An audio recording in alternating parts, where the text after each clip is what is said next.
Hello दोस्तों, heuristic classes में आप सभी लोगों का हार्दिक स्वागत है। इस वीडियो में आप लोगों को 50 जीकेजीएस के महत्वपूर्ण प्रश्न देखने को मिलेंगे।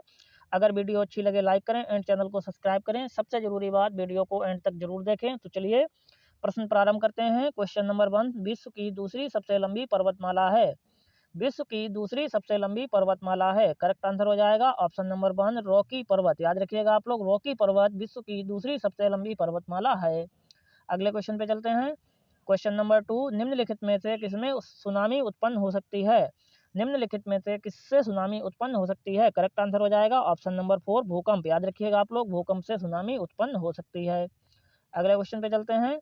क्वेश्चन नंबर 3, पूर्वी तटीय मैदान को यह भी कहा जाता है। पूर्वी तटीय मैदान को यह भी कहा जाता है। करेक्ट आंसर हो जाएगा ऑप्शन नंबर 2, कोरोमंडल तटीय मैदान। याद रखिएगा आप लोग, पूर्वी तटीय मैदान को कोरोमंडल तटीय मैदान भी कहा जाता है। अगले क्वेश्चन पे चलते हैं। क्वेश्चन नंबर 4, भारत निम्नलिखित में से किसका हिस्सा है। भारत निम्नलिखित में से किसका हिस्सा है। करेक्ट आंसर हो जाएगा ऑप्शन नंबर 4, गोंडवाना लैंड। याद रखिएगा आप लोग, भारत गोंडवाना लैंड का हिस्सा है। अगले क्वेश्चन पे चलते हैं। क्वेश्चन नंबर 5, जोजिला दर्रा निम्नलिखित में से किसको जोड़ता है। जोजिला दर्रा निम्नलिखित में से किसको जोड़ता है। करेक्ट आंसर हो जाएगा ऑप्शन नंबर 4, लेह और श्रीनगर को। याद रखिएगा आप लोग, जोजिला दर्रा लेह और श्रीनगर को जोड़ता है। अगले क्वेश्चन पे चलते हैं। क्वेश्चन नंबर 6, सिंधु घाटी सभ्यता का बंदरगाह कौन सा है। सिंधु घाटी सभ्यता का बंदरगाह कौन सा है। करेक्ट आंसर हो जाएगा ऑप्शन नंबर 2, लोथल। याद रखिएगा आप लोग, सिंधु घाटी सभ्यता का बंदरगाह लोथल है। अगले क्वेश्चन पे चलते हैं। क्वेश्चन नंबर 7, प्राकृतिक बौद्ध ग्रंथों का की रचना किसमें की गई थी। प्राकृतिक बौद्ध धर्म ग्रंथों की रचना किसमें की गई थी। करेक्ट आंसर हो जाएगा ऑप्शन नंबर 3, पाली पाठ में। याद रखिएगा आप लोग, प्राकृतिक बौद्ध धर्म ग्रंथों की रचना पाली पाठ में की गई थी। अगले क्वेश्चन पे चलते हैं। क्वेश्चन नंबर 8, राजा खारवेल किस वंश के महान शासक थे। राजा खारवेल किस वंश के महान शासक थे। करेक्ट आंसर हो जाएगा ऑप्शन नंबर 1, कलिंग। याद रखिएगा आप लोग, राजा खारवेल कलिंग वंश के महान शासक थे। अगले क्वेश्चन पे चलते हैं। क्वेश्चन नंबर 9, तक्षशिला के प्रसिद्ध होने का कारण क्या था। तक्षशिला के प्रसिद्ध होने का कारण क्या था। करेक्ट आंसर हो जाएगा ऑप्शन नंबर 2, गांधार कला। याद रखिएगा आप लोग, तक्षशिला गांधार कला के लिए बहुत ही प्रसिद्ध था। अगले क्वेश्चन पे चलते हैं। क्वेश्चन नंबर 10, भारत में पहली बार जजिया कर लागू करने वाला शासक था। भारत में पहली बार जजिया कर लागू करने वाला शासक था। करेक्ट आंसर हो जाएगा ऑप्शन नंबर 2, मोहम्मद बिन कासिम। याद रखिएगा आप लोग, मोहम्मद बिन कासिम ने भारत में सर्वप्रथम जजिया कर लगाया था। अगले क्वेश्चन पे चलते हैं। क्वेश्चन नंबर 11, नाना साहब का दूसरा नाम क्या था। नाना साहब का दूसरा नाम क्या था। करेक्ट आंसर हो जाएगा ऑप्शन नंबर 4, धोंदू पंत। याद रखिएगा आप लोग, नाना साहब का दूसरा नाम धोंदू पंत था। चलिए अगले क्वेश्चन पे चलते हैं। क्वेश्चन नंबर 12, लाल बाल पाल अत्यंत प्रमुख नेता थे। लाल बाल पाल अत्यंत प्रमुख नेता थे। लाल से लाला लाजपत राय, बाल से बाल गंगाधर तिलक, पाल से बिपिन चंद्र पाल। यह कांग्रेस पार्टी के प्रमुख नेता थे, इसलिए करेक्ट आंसर हो जाएगा ऑप्शन नंबर 2। याद रखिएगा आप लोग, लाल बाल पाल ये कांग्रेस पार्टी के प्रमुख नेता थे। अगले क्वेश्चन पे चलते हैं। क्वेश्चन नंबर 13, विभाजन परिषद का अध्यक्ष कौन था। विभाजन परिषद का अध्यक्ष कौन था। करेक्ट आंसर हो जाएगा ऑप्शन नंबर 1, लॉर्ड माउंटबेटन। याद रखिएगा आप लोग, विभाजन परिषद का अध्यक्ष लॉर्ड माउंटबेटन था। अगले क्वेश्चन पे चलते हैं। क्वेश्चन नंबर 14, तुजुक ए बाबरी आत्मकथा किस भाषा में लिखी गई। तुजुक ए बाबरी आत्मकथा किस भाषा में लिखी गई। करेक्ट आंसर हो जाएगा ऑप्शन नंबर 3, तुर्की। याद रखिएगा आप लोग, तुजुक ए बाबरी तुर्की भाषा में लिखी गई थी। अगले क्वेश्चन पे चलते हैं। क्वेश्चन नंबर 15, ली आयोग किससे संबंधित है। ली आयोग किससे संबंधित है। करेक्ट आंसर हो जाएगा ऑप्शन नंबर 4, प्रांतीय नागरिक सेवा। याद रखिएगा आप लोग, ली आयोग प्रांतीय नागरिक सेवा से संबंधित है। अगले क्वेश्चन पे चलते हैं। क्वेश्चन नंबर 16, निम्न में से मौर्य काल का सबसे अच्छा नमूना कौन सा है। निम्नलिखित में से मौर्य काल का सबसे अच्छा नमूना कौन सा है। करेक्ट आंसर हो जाएगा ऑप्शन नंबर 1, स्तंभ। याद रखिएगा आप लोग, स्तंभ मौर्य काल का सबसे अच्छा नमूना है। अगले क्वेश्चन पे चलते हैं। क्वेश्चन नंबर 17, आर्यभट्ट का जन्म किस युग में हुआ था। आर्यभट्ट का जन्म किस युग में हुआ था। करेक्ट आंसर हो जाएगा ऑप्शन नंबर 3, गुप्त काल में। याद रखिएगा आप लोग, आर्यभट्ट का जन्म गुप्त काल में हुआ था। अगले क्वेश्चन पे चलते हैं। क्वेश्चन नंबर 18, भारत में राजनीतिक शक्ति का स्रोत कौन सा है? भारत में राजनीतिक शक्ति का स्रोत कौन सा है? करेक्ट आंसर हो जाएगा ऑप्शन नंबर पर हम लोग अर्थात जनता। याद रखिएगा आप लोग, हम लोग अर्थात जनता भारत का राजनीतिक शक्ति का स्रोत है। अगले क्वेश्चन पे चलते हैं। क्वेश्चन नंबर 19, निम्नलिखित में से कौन सा मौलिक अधिकार नहीं है? निम्नलिखित में से कौन सा मौलिक अधिकार नहीं है? करेक्ट आंसर हो जाएगा ऑप्शन नंबर 2 हड़ताल का अधिकार। याद रखिएगा आप लोग, हड़ताल का अधिकार मौलिक अधिकार नहीं है, बल्कि शोषण के विरुद्ध अधिकार, समता का अधिकार, धर्म की स्वतंत्रता का अधिकार, ये तीनों मौलिक अधिकार हैं। अगले क्वेश्चन पे चलते हैं। क्वेश्चन नंबर 20, चमगादड़ की ध्वनि कैसी होती है? चमगादड़ की ध्वनि कैसी होती है? करेक्ट आंसर हो जाएगा ऑप्शन नंबर 3 पराश्रव्य। याद रखिएगा आप लोग, चमगादड़ की ध्वनि पराश्रव्य होती है। अगले क्वेश्चन पे चलते हैं। क्वेश्चन नंबर 21, समुद्र की सीपी किस कारण से सुनहरी दिखाई देती है?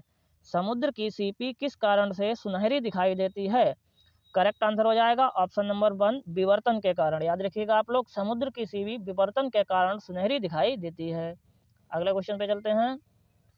क्वेश्चन नंबर 22, निम्नलिखित में से कौन सा अदिश मात्रक है?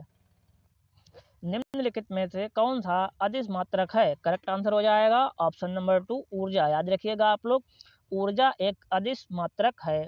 अगले क्वेश्चन पे चलते हैं। क्वेश्चन नंबर 23, निम्न में से किस में संवहन होता है? निम्न में से किस में संवहन होता है? करेक्ट आंसर हो जाएगा ऑप्शन नंबर 1 केवल द्रव्य और गैसों में। याद रखिएगा आप लोग, केवल द्रव्य और गैसों में संवहन होता है। अगले क्वेश्चन पे चलते हैं। क्वेश्चन नंबर 24, निम्नलिखित में से कौन सा एक नाइट्रोजन उर्वरक नहीं है? निम्नलिखित में से कौन सा एक नाइट्रोजन उर्वरक नहीं है? करेक्ट आंसर हो जाएगा ऑप्शन नंबर 3 सुपर फास्फेट। याद रखिएगा आप लोग, सुपर फास्फेट एक नाइट्रोजन उर्वरक नहीं है। अगले क्वेश्चन पे चलते हैं। क्वेश्चन नंबर 25, पेयजल में एंटमीबा हिस्टोलिका का होना एक संकेत है। पेयजल में एंटमीबा हिस्टोलिका का होना एक संकेत है। करेक्ट आंसर हो जाएगा ऑप्शन नंबर 1 प्रदूषित जल का। याद रखिएगा आप लोग, एंटमीबा हिस्टोलिका प्रदूषित जल का एक संकेत है। अगले क्वेश्चन पे चलते हैं। एक मानव शिशु में दांत निकलने की प्रक्रिया किस उम्र से शुरू होती है? एक मानव शिशु में दांत निकलने की प्रक्रिया किस उम्र से शुरू होती है? करेक्ट आंसर हो जाएगा ऑप्शन नंबर 4 7 महीने। याद रखिएगा आप लोग, एक मानव शिशु जो है 7 महीने से उसमें दांत निकलने शुरू होते हैं। अगले क्वेश्चन पे चलते हैं। क्वेश्चन नंबर 27, मस्तिष्क का प्रत्येक अर्धगोलार्ध कितने भागों में अपविभाजित होता है? मस्तिष्क का प्रत्येक अर्धगोलार्ध कितने भागों में अपविभाजित होता है? करेक्ट आंसर हो जाएगा ऑप्शन नंबर 2 4। याद रखिएगा आप लोग, मस्तिष्क के प्रत्येक अर्धगोलार्ध 4 भागों में अपविभाजित होता है। अगले क्वेश्चन पे चलते हैं। क्वेश्चन नंबर 28, कंप्यूटर में आईसी चिप किसकी बनी होती है? कंप्यूटर में आईसी चिप किसकी बनी होती है? करेक्ट आंसर हो जाएगा ऑप्शन नंबर 2 सिलिकॉन की। याद रखिएगा आप लोग, आईसी चिप सिलिकॉन की बनी होती है। अगले क्वेश्चन पे चलते हैं। क्वेश्चन नंबर 29, भारत में प्रथम न्यूक्लियर विस्फोट कहाँ किया गया था? भारत में प्रथम न्यूक्लियर विस्फोट कहाँ किया गया था? करेक्ट आंसर हो जाएगा ऑप्शन नंबर 1 पोखरण में। याद रखिएगा आप लोग, पोखरण में सर्वप्रथम न्यूक्लियर विस्फोट किया गया था। अगले क्वेश्चन पे चलते हैं। क्वेश्चन नंबर 30, प्रकाश का वेग अधिकतम होता है। प्रकाश का वेग अधिकतम होता है। करेक्ट आंसर हो जाएगा ऑप्शन नंबर 2 निर्वात में। याद रखिएगा आप लोग, प्रकाश का वेग अधिकतम निर्वात में होता है। अगले क्वेश्चन पे चलते हैं। क्वेश्चन नंबर 31, आवर्त सारणी में कितनी अधातुएं हैं? अब आवर्त सारणी में कितनी अधातुएं हैं? करेक्ट आंसर हो जाएगा ऑप्शन नंबर 2 22। याद रखिएगा आप लोग, आवर्त सारणी में 22 अधातुएं हैं।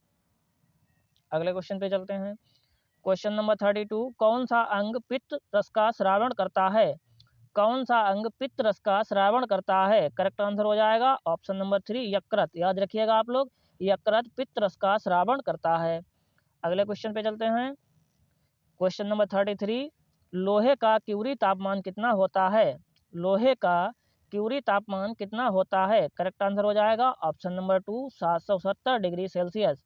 याद रखिएगा आप लोग, लोहे का क्यूरी तापमान 770 डिग्री सेल्सियस होता है। अगले क्वेश्चन पे चलते हैं। सूर्य के प्रकाश को पृथ्वी तक पहुंचने में औसत समय लगता है। सूर्य के प्रकाश को पृथ्वी तक पहुंचने में लगभग औसत समय लगता है। करेक्ट आंसर हो जाएगा ऑप्शन नंबर 2, 7 मिनट 46.6 सेकेंड। याद रखिएगा आप लोग, सूर्य के प्रकाश को पृथ्वी तक आने में 7 मिनट 46.6 सेकेंड लगता है। अगले क्वेश्चन पे चलते हैं। क्वेश्चन नंबर 35, सौरमंडल का हरा ग्रह किसको कहा जाता है? सौरमंडल का हरा ग्रह किसको कहा जाता है? करेक्ट आंसर हो जाएगा ऑप्शन नंबर 3, वरुण को। याद रखिएगा आप लोग, सौरमंडल का हरा ग्रह वरुण को कहा जाता है। अगले क्वेश्चन पे चलते हैं। क्वेश्चन नंबर 36, सौरमंडल का सबसे छोटा ग्रह कौन सा है? सौरमंडल का सबसे छोटा ग्रह कौन सा है? करेक्ट आंसर हो जाएगा ऑप्शन नंबर 2, बुध। याद रखिएगा आप लोग, सौरमंडल का सबसे छोटा ग्रह बुध है। अगर सबसे बड़े ग्रह की बात की जाए तो यह बृहस्पति है। अगले क्वेश्चन पे चलते हैं। क्वेश्चन नंबर 37, सेंट लॉरेंस नदी कहाँ से निकलती है? सेंट लॉरेंस नदी कहाँ से निकलती है? करेक्ट आंसर हो जाएगा ऑप्शन नंबर 4, ओरिएंटो झील से। याद रखिएगा आप लोग, सेंट लॉरेंस नदी ओरिएंटो झील से निकलती है। अगले क्वेश्चन पे चलते हैं। क्वेश्चन नंबर 38, एल्ब्रूस पर्वत किस पर्वत श्रेणी में स्थित है? एल्ब्रूस पर्वत किस पर्वत श्रेणी में स्थित है? करेक्ट आंसर हो जाएगा ऑप्शन नंबर 2, काकेशस श्रेणी में। याद रखिएगा आप लोग, एल्ब्रूस पर्वत काकेशस श्रेणी में स्थित है। अगले क्वेश्चन पे चलते हैं। क्वेश्चन नंबर 39, गर्म महासागरीय धारा कौन सी है? गर्म महासागरीय धारा कौन सी है? करेक्ट आंसर हो जाएगा ऑप्शन नंबर 1, ब्राजील धारा। याद रखिएगा आप लोग, गर्म जलधारा महासागरीय धारा ब्राजील है, और ठंडी कैनरी, ओवाशियो, हम्बोल्ट, ये तीनों ठंडी धारा हैं। अगले क्वेश्चन पे चलते हैं। क्वेश्चन नंबर 40, अधिक लवणता पाई जाती है, सर्वाधिक लवणता पाई जाती है। करेक्ट आंसर हो जाएगा ऑप्शन नंबर 2, मृत सागर में। याद रखिएगा आप लोग, अधिकतम लवणता मृत सागर में पाई जाती है। अगले क्वेश्चन पे चलते हैं। क्वेश्चन नंबर 41, कौन सी धारा दुनिया की सर्वाधिक गर्म धारा है? कौन सी धारा दुनिया की सर्वाधिक गर्म धारा है?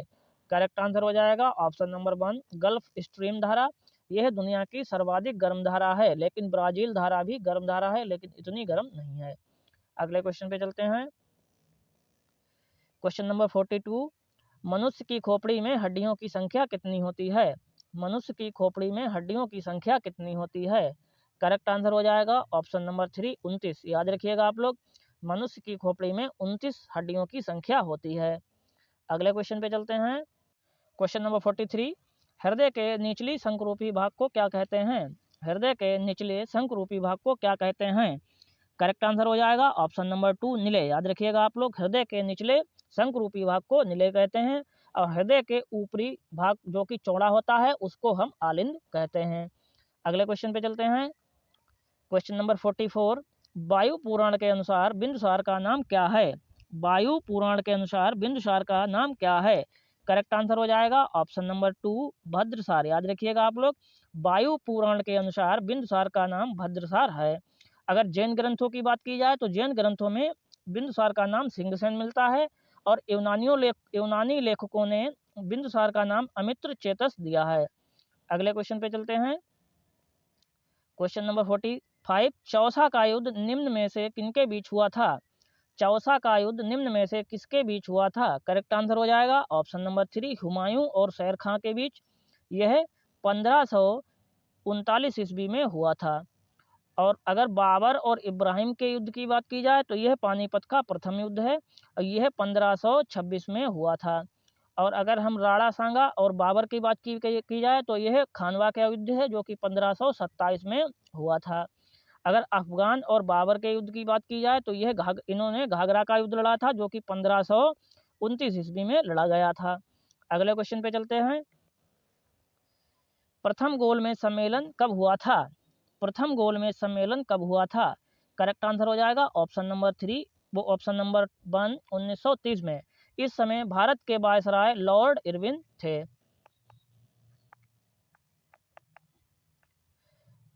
अगले क्वेश्चन पे चलते हैं। क्वेश्चन नंबर 47, सैन फ्रांसिस्को में गदर पार्टी का संस्थापक किसने किया था? सैन फ्रांसिस्को में गदर पार्टी का संस्थापन किसने किया था? करेक्ट आंसर हो जाएगा ऑप्शन नंबर 1 लाला लाजपत राय ने। याद रखिएगा आप लोग, सैन फ्रांसिस्को में गदर पार्टी का संस्थापक लाला लाजपत राय ने किया था। अगले क्वेश्चन पे चलते हैं। क्वेश्चन नंबर 48, निम्नलिखित गुप्त शासकों में परम भागवत उपाधि धारण करने वाला प्रथम शासक कौन था? निम्नलिखित गुप्त शासकों में परम भागवत उपाधि धारण करने वाला प्रथम शासक कौन था? करेक्ट आंसर हो जाएगा ऑप्शन नंबर 4 चंद्रगुप्त द्वितीय। याद रखिएगा आप लोग, चंद्रगुप्त द्वितीय ने परम भागवत उपाधि धारण की थी। अगले क्वेश्चन पे चलते हैं। क्वेश्चन नंबर 49, निम्नलिखित में से कौन सी महात्मा बुद्ध की जीवनी नहीं है? निम्नलिखित में से कौन सी महात्मा बुद्ध की जीवनी नहीं है? करेक्ट आंसर हो जाएगा ऑप्शन नंबर 3 महाबस्त। याद रखिएगा आप लोग, यह महावीर स्वामी की जीवनी नहीं है। अगले क्वेश्चन पे चलते हैं। क्वेश्चन नंबर 50, जैन धर्म का प्रचार दक्षिण भारत में किसके द्वारा किया गया था? जैन धर्म का प्रचार दक्षिण भारत में किसके द्वारा किया गया था? करेक्ट आंसर हो जाएगा ऑप्शन नंबर 4 भद्रबाहु के द्वारा। याद रखिएगा आप लोग, जैन धर्म का प्रचार दक्षिण भारत में भद्रबाहु के द्वारा किया गया था। धन्यवाद दोस्तों, आज के लिए इतना ही। मिलते हैं अगले वीडियो में।